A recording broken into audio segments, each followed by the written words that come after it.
I don't have any random thing that Michael's doing in the background for me to laugh at, so I'll laugh anyways. Ha ha ha. Anyways, welcome to From My Mother's Basement, the show that celebrates being a geek. I'm Jason. Unfortunately, Michael is not able to join us this week, but he should be back next week. So, sorry about that. He does apologize for not being here, but like I said, he will be back next week. But it is all good because we have plenty of stuff to talk anyways regarding bad movies that for apparently I'm guessing just for financial reasons are getting major sequels. There is a massive floating store building barge thing in San Francisco we're going to talk about. There's some information regarding if you guys remember the Nekomimi ears, and of course they for a while they were selling the tail as well. They have a new product that they're working on. We'll showcase that later on in the show. But I want to start off with the trailer. And I don't know how this is really a trailer per se. More so for the fact that I question why, one, this movie is being made and released so long after the initial video game. What I'm talking about is Heavenly Sword. It was a launch title for the PlayStation 3, like how many years ago that was? And for the time, it was very pretty. The gameplay was kind of rubbish. Let's be honest about that. But apparently, someone thought it'd be a really cool idea to take said game and characters and CG design and let's make a movie out of it. But it's taken them 6 years longer than should have been allowed, for that matter, to showcase this.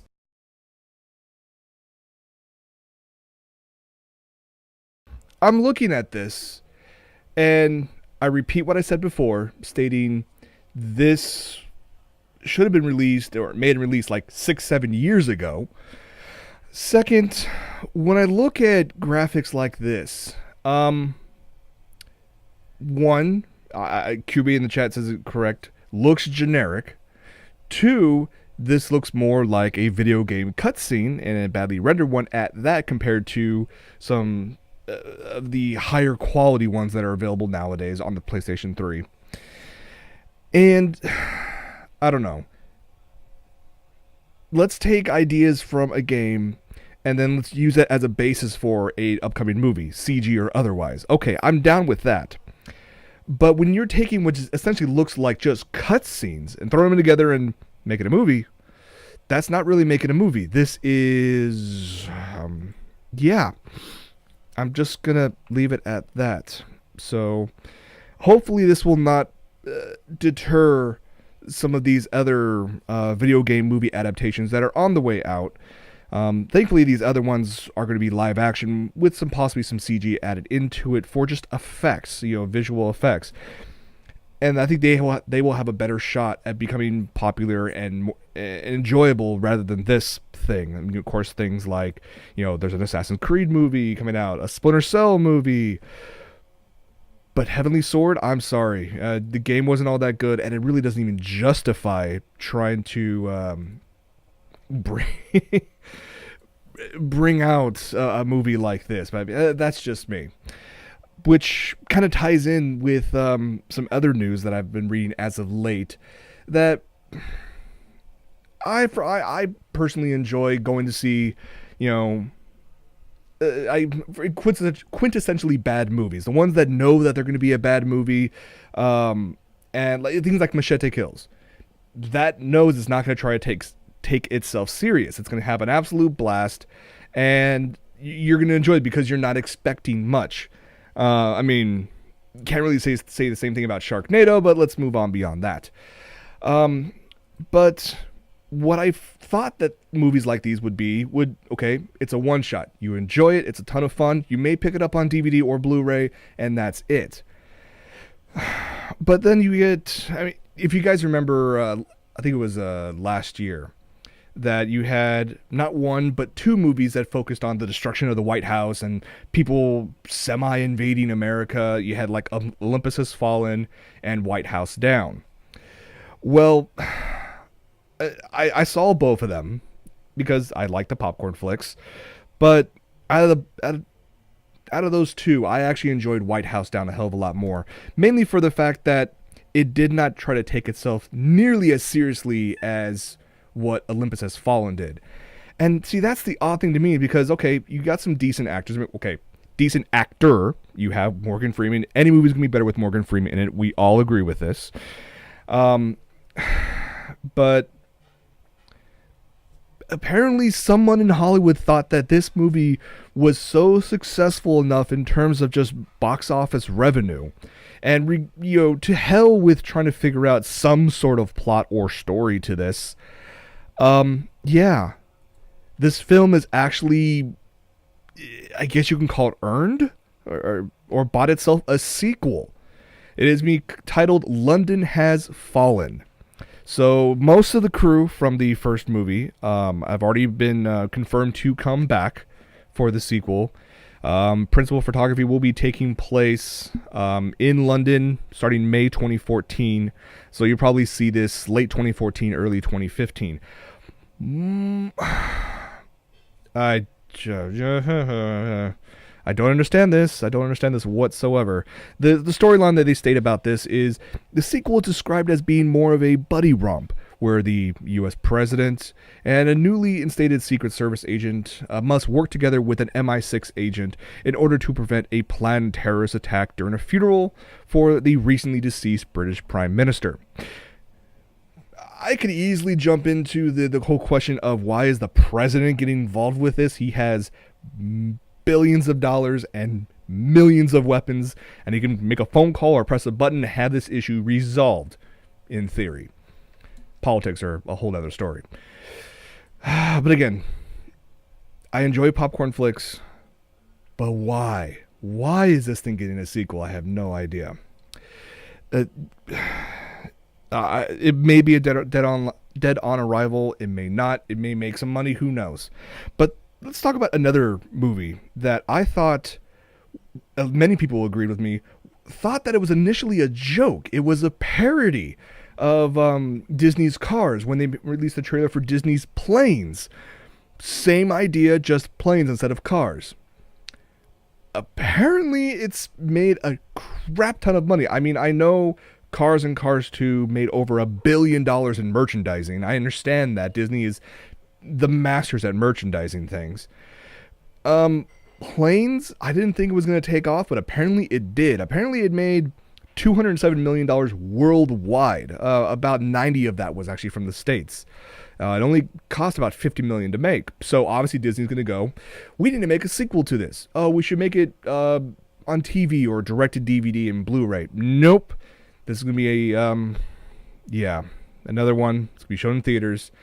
And it's called Planes, Fire, and Rescue. Why? No idea. Now, I guess the only reason why Disney's actually going forward with this, besides the whole merchandising options, is that there's actually not going to be any Pixar movie available in theaters in 2014. So they're trying to fill that gap right there. Honestly, excuse me, if you were going to try to take your kids to go see something like this, I'd rather you take them to go see Minions.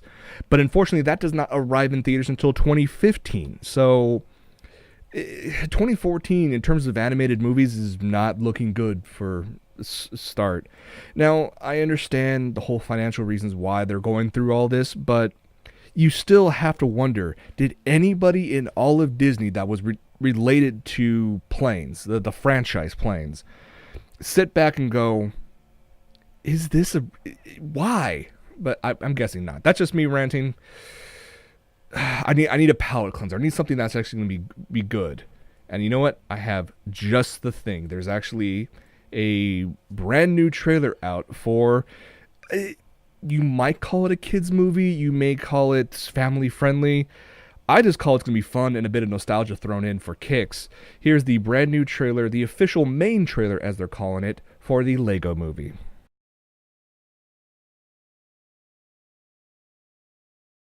See, that one just looks fun.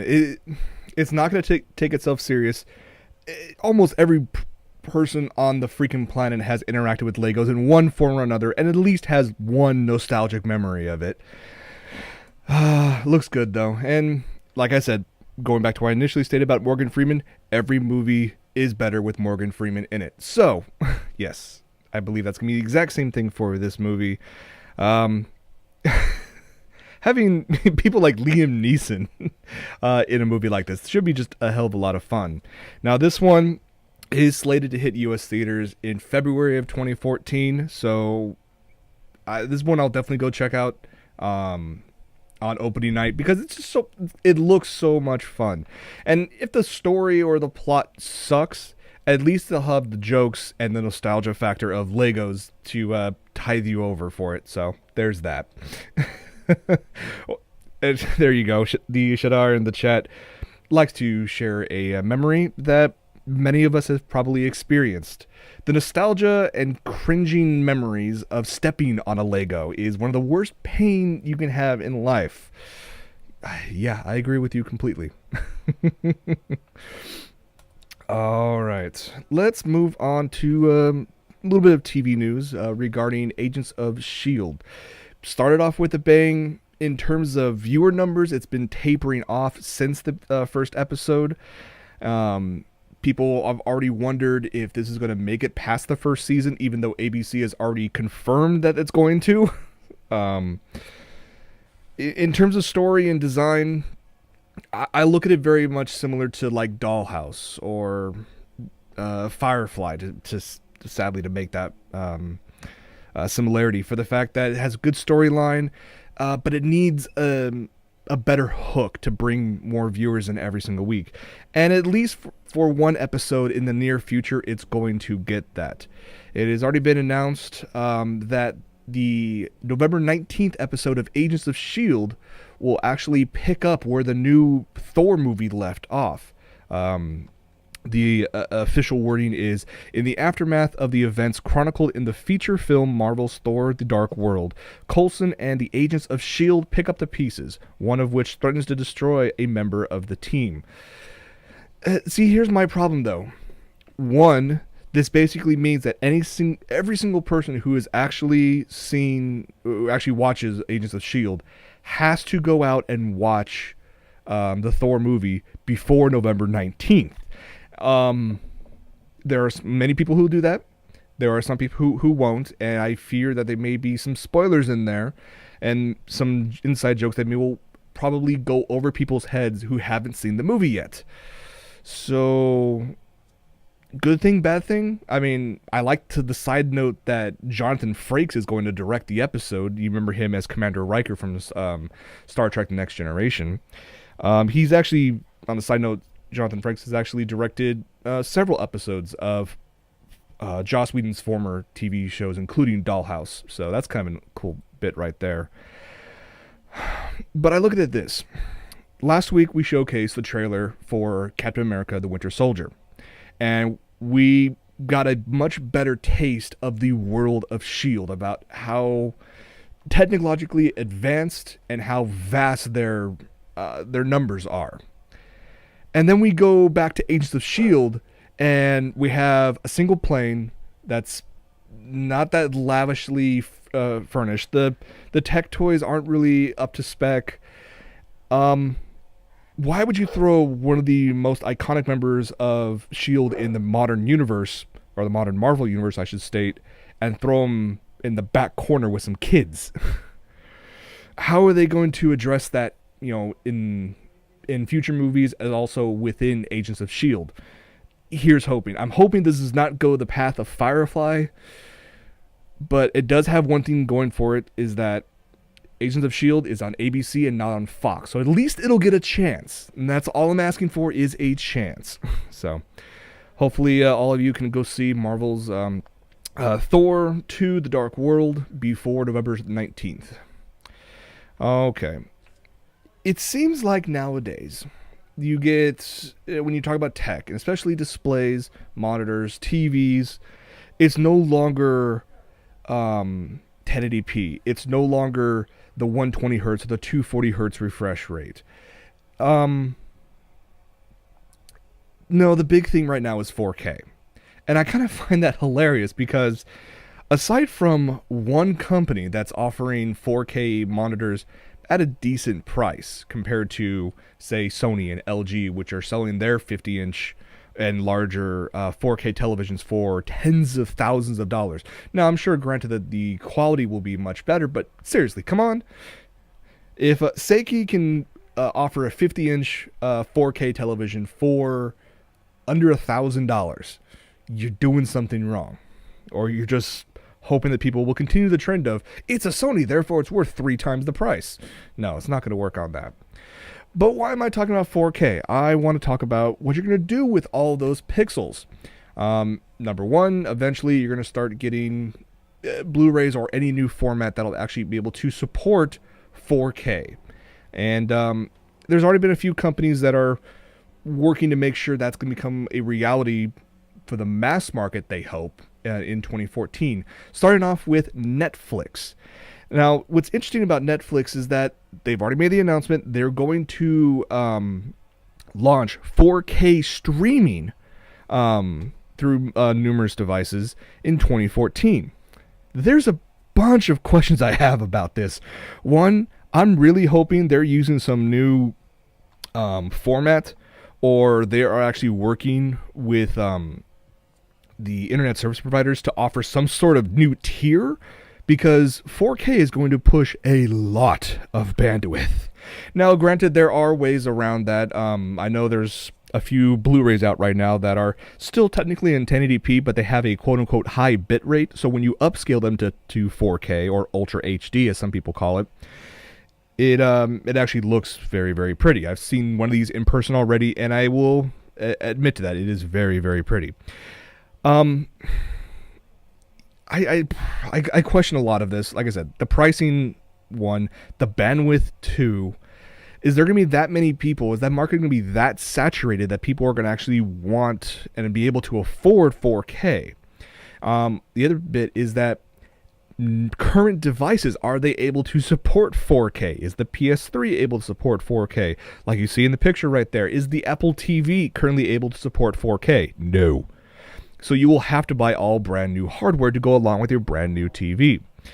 Now, for those of you who, for some reason, have a 4K monitor, and I'm envious of you, and you want to test this real quick, you can go to Netflix's website. You can log in, and they actually are testing right now 4K footage to be streamed to your house. Now, here's the funny bit right now is that technically these videos, they're just test footage. So rivers flowing and birds flying through the air. That's all you're gonna see. It is gonna look pretty because it's designed to try to push that number of pixels, but the streams themselves aren't 4K. They're just very, very pretty 1080p. So this isn't really a test, Netflix, is it? Yes, we're testing 4K. If you notice from the bandwidth, it's actually only 1080p. Okay, that should be interesting. But yeah, so that's going to happen.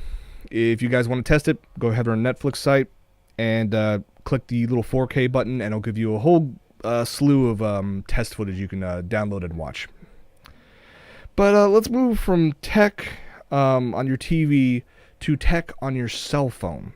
And if you noticed over the past few months, I've been jokingly poking Michael here and there about what is this new phone going to be. He absolutely wants to switch from the iOS family. He currently has an iPhone 4S, which what I have right now. He wants to go over to Android. He was initially wanting to go to the Samsung Galaxy S4. He may take a look at the new Nexus 5 from Google directly. But you know what? I always come across some very unique phones that are making its way throughout the world markets. Before we mentioned the whole curved screen thing is going to be a thing, apparently, according to South Korea. But you know what? I think that Samsung has it right. Because there was a cool factor with some older phones. I remember having one of these said phones that they didn't have all the latest technology. They were kind of slow, to be honest, but they had the cool click sound, as where it was a clamshell design where you can always close it.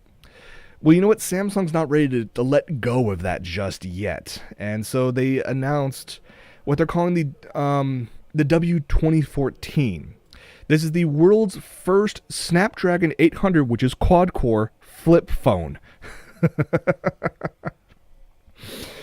So they claim this is by and far the most powerful dual-screen flip phone in Samsung's vast lineup. It has a 2.3 gigahertz quad-core processor, 2 gigs of RAM, a 13 megapixel main camera. If you want to chat with friends, it's a 2 megapixel front-facing camera, dual SIM slots, 32 gigs of internal storage. I mean, the specs are quite nice, but in a flip phone model. I think it's kind of nice. Here's the problem, though, is that Samsung is basically tailoring this to the ultra elite. Because, aside from throwing all this tech in there, it is incredibly light. It has a decent battery capacity. Dual 800 by 400 resolution screens aren't really much to talk home about, but the main thing is the price. They have not confirmed a price or a launch date yet, but it is expected to cost beyond $1,640 US. We're talking close to $2,000 for a flip phone. Yeah, really? It doesn't even do HD. I'm wondering if Michael will actually enjoy this. You never know. I mean, it is running, Android. It is technically a Google phone, but I don't think he's going to be able to afford it. Also, for the sole fact that I'm sure Nikki would kill him if he tried to buy this. But speaking of Google, some of you may have noticed on your usual tech news sites, Gizmodo, Wired, etc., you may have been reading talk about this mysterious barge that's actually in San Francisco Bay right now. It's been there for a while. This is a screen cap from a local TV news channel about it. And if you notice the numbering there, it's BAL0010. There is actually a duplicate barge with the same design being built on the East Coast in Maine. And it's been curious about what the hell these things are, considering these are going to be like 4 stories tall, but it's not going to be like shipping stuff, is it? Well, apparently it's finally been somewhat revealed through some research that the companies that officially own these are actually shadow companies of Google X, which is the research and development division of Google. They help work on, directly with Google Glass and whatnot. So the idea behind these barges, not confirmed by Google yet, but everything is pointing to, these are essentially mobile showrooms. Initially that they were going to be, or it was thought they were going to be mobile data centers.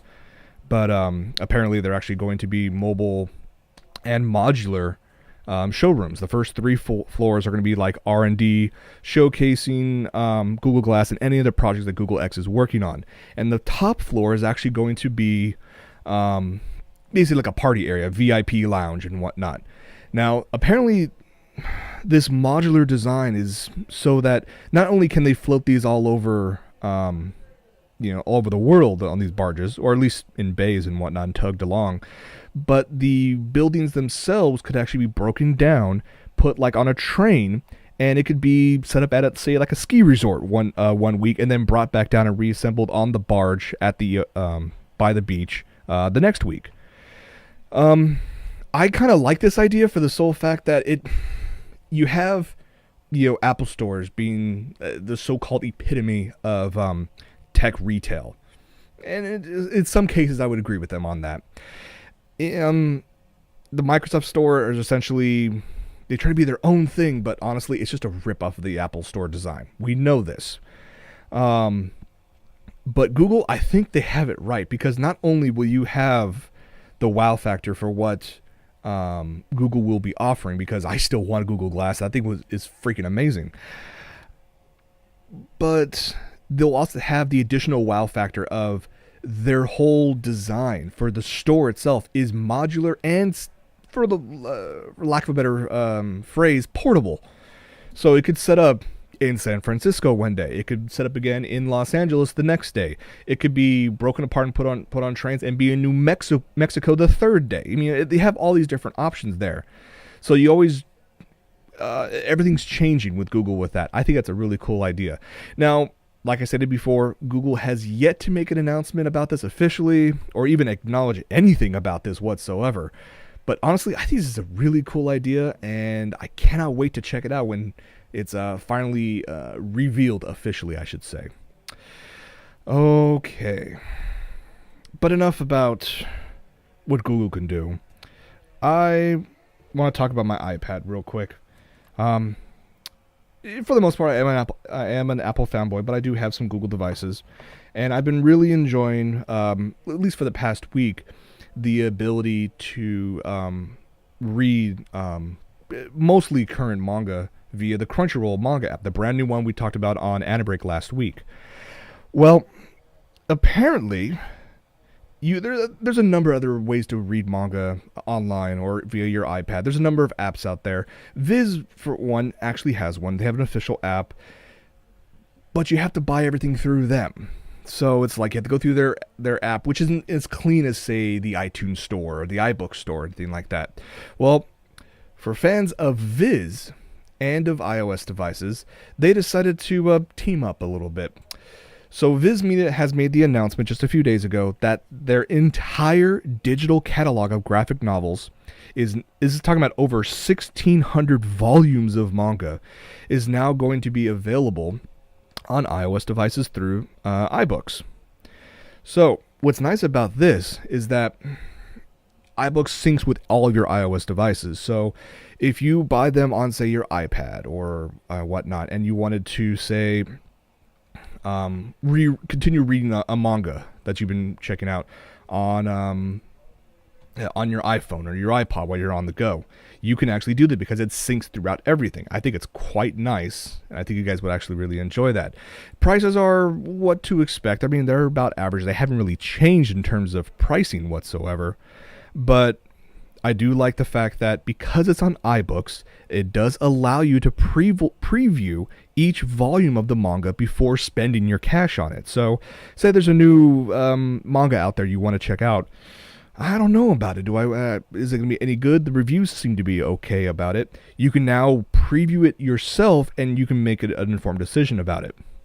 Now, yes, there are multiple ways you can go out there and read scanlations and whatnot, but honestly, at the prices people are paying or are offering now for legalized streams, legalized manga downloads, it's kind of worth it.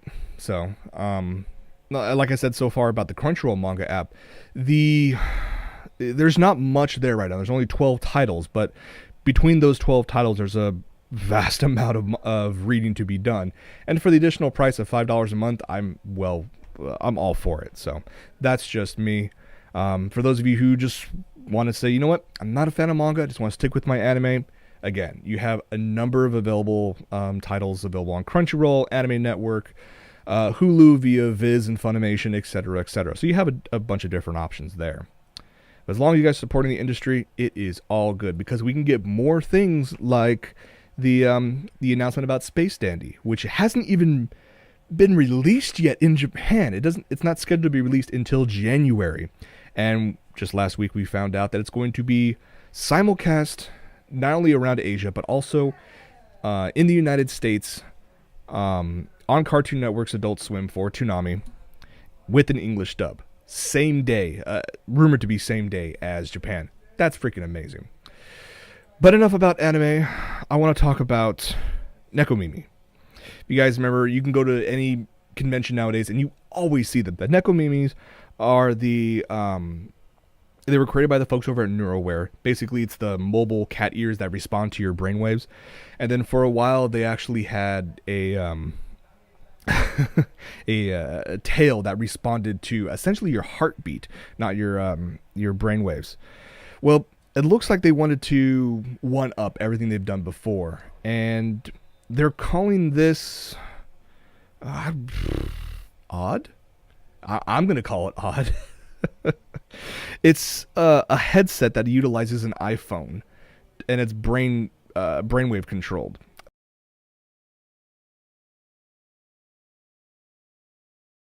So yeah, you have the brainwave scanner that's Neuroware's already been working on.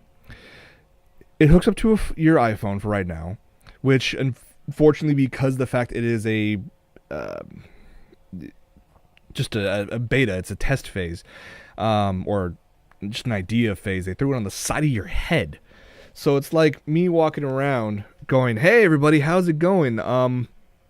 I'd rather have Google Glass for that. That's just me. Um, the fact that they want to eventually turn this into, hey, it's going to scan your brain all the time, and if you have a certain tendency to like certain things, it's going to measure a certain emotional response via brainwaves, and then sync those brainwaves in their server, I'm guessing, to other people who have similar brainwaves and showcase their pictures and their gifs.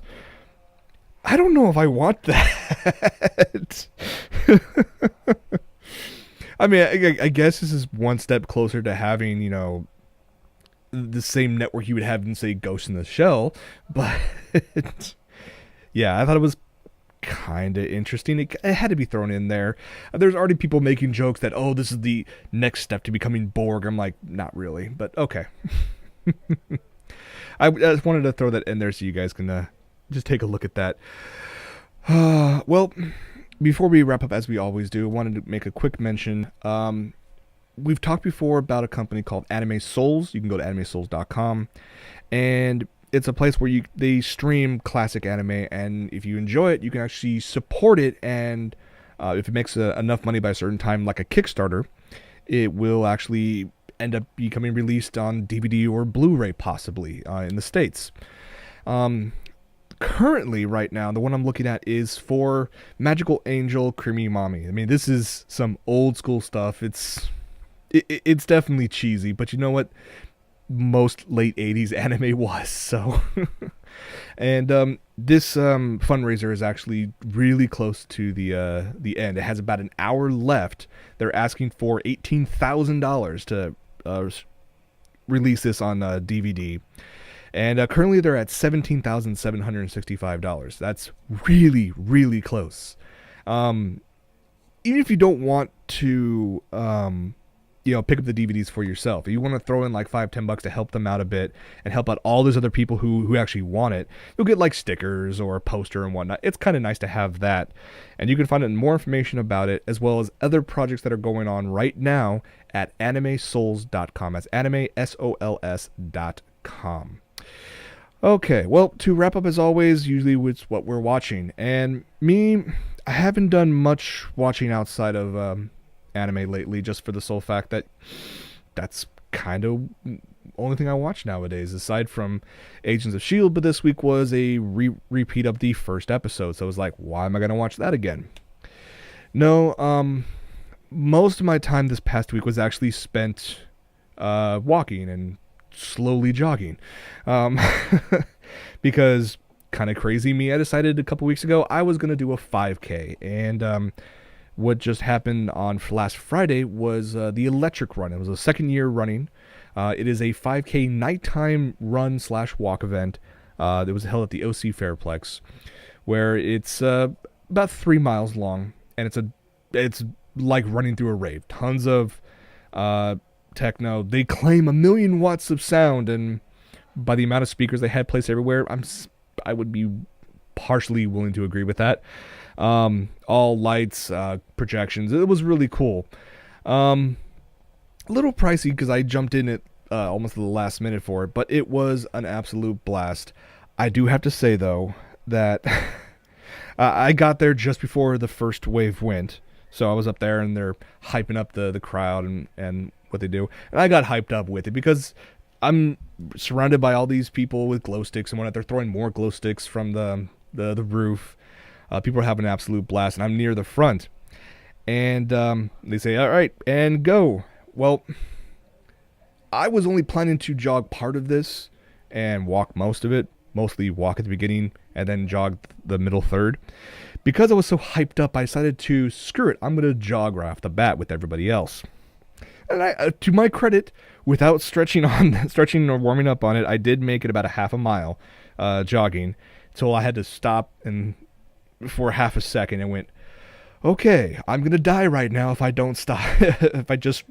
If I keep jogging. So I walked the rest of the way, and my feet paid the price for that. But it was still an enjoyable event, and I highly recommend you guys doing the exact same thing, just minus the massive amounts of pain. So you guys can check out more information about that and see if there's an electric run coming near you at electricrun.com. Well, that's going to be it for this episode. I want to thank you guys so much for hanging out with me. Next week, Michael should be back. Hopefully, we'll have some guests coming in the near future as well. But stay tuned for post-show, and thanks for watching. So, From My Mother's Basement, I'm Jason, and we'll see you guys next week. Take it easy, everybody.